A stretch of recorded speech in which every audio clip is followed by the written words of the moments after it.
L'histoire vraie ou pas de Pierre Bellemare. En 1956. Oui. Était 156. Déjà un problème. Déjà, je suis dans la merde. Alors qu'il effectuait son service militaire en Grande-Bretagne, Derek Glover, originaire de Bourne, dans le comté du Lincolnshire, entendit une si forte détonation sur le champ de tir d'entraînement de l'armée que ses oreilles furent endommagées à jamais. Non seulement Derek perdit immédiatement de l'audition, mais en plus, les médecins lui annoncèrent que son ouïe ne cesserait de se détériorer tout au long de sa vie. Et le mauvais présage se réalisa en effet. À 57 ans, Derek dut finalement se résoudre à porter des prothèses auditives pour ne pas être coupé du monde. Et bon an, mal an, ce soldat de carrière apprit à vivre avec son handicap. Mais, en 2006, un événement inattendu allait changer le cours de sa vie et par là même mettre toute la communauté scientifique en émoi. Lors de vacances au ski avec sa famille, alors qu'il se trouvait dans une cabine de téléphérique à 2100 mètres d'altitude avec sa fille et son beau-fils, Derek entendit un gros pop dans ses oreilles. En une fraction de seconde, il retrouvera presque toutes ses capacités d'audition. Leurs voix sont devenues tout d'un coup parfaitement claires, a expliqué le retraité.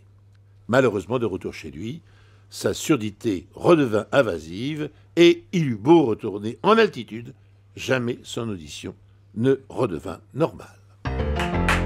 Bravo.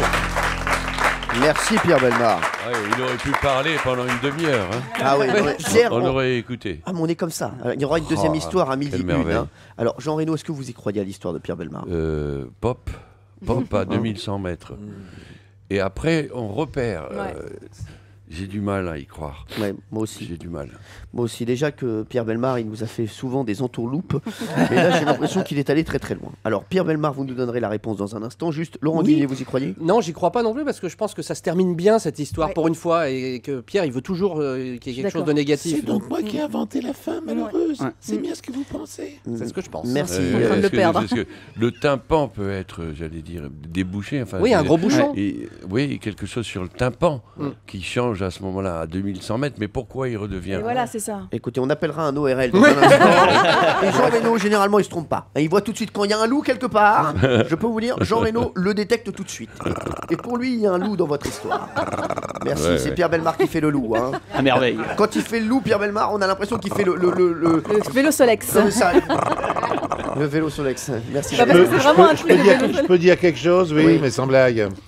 Oh là, Oh là là. on l'a énervé. Je vais vous lire la fin de l'histoire. En une fraction de seconde, il retrouva presque toutes ses capacités d'audition. Leurs voix sont devenues tout d'un coup parfaitement claires, a expliqué le retraité. Et de retour chez lui, les bienfaits de son séjour au ski ont continué, laissant Derek avec une audition quasi normale. Voilà. Jusqu'à présent, les médecins ne sont pas parvenus à expliquer ce miracle.